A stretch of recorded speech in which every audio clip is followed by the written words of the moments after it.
Hello বন্ধুরা, আসসালামু আলাইকুম। আশা করি ভালো আছো সকলে।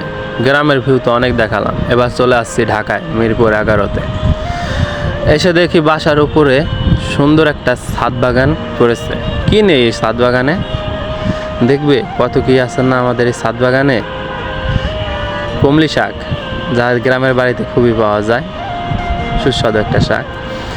মরিচ গাছ, পুঁই শাক গাছ, এখানে আছে আরও এই যে একটা মরিচ গাছে প্রচুর ফুল ধরছে, মরিচ হবে ইনশাল্লাহ।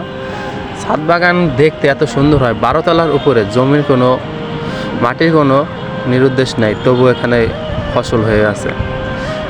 পরিচর্যা পরিযত্ন স্বাবলম্বী করে তোলে। দেখো, আমি মাটিতে একটা পেঁপে গাছ লাগাইছি দেশের বাড়িতে, তা হয় না, কিন্তু এই ছাদ বাগানে তারা সেই পেঁপে গাছ ফলাই দেখাইছে। একটা পেঁপেও হয়েছে, একটু ছোট। এগুলো দেখতে এতটা ভালো লাগে, 12 তলার উপরে এসে এত সুন্দর সুন্দর গাছ।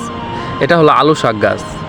আলু শাক গাছটা খুব ভালো লাগে, সুস্বাদু একটা শাক। এদিকে আছে ধন্দল গাছ, মিষ্টি কুমড়া গাছ, আরও আছে।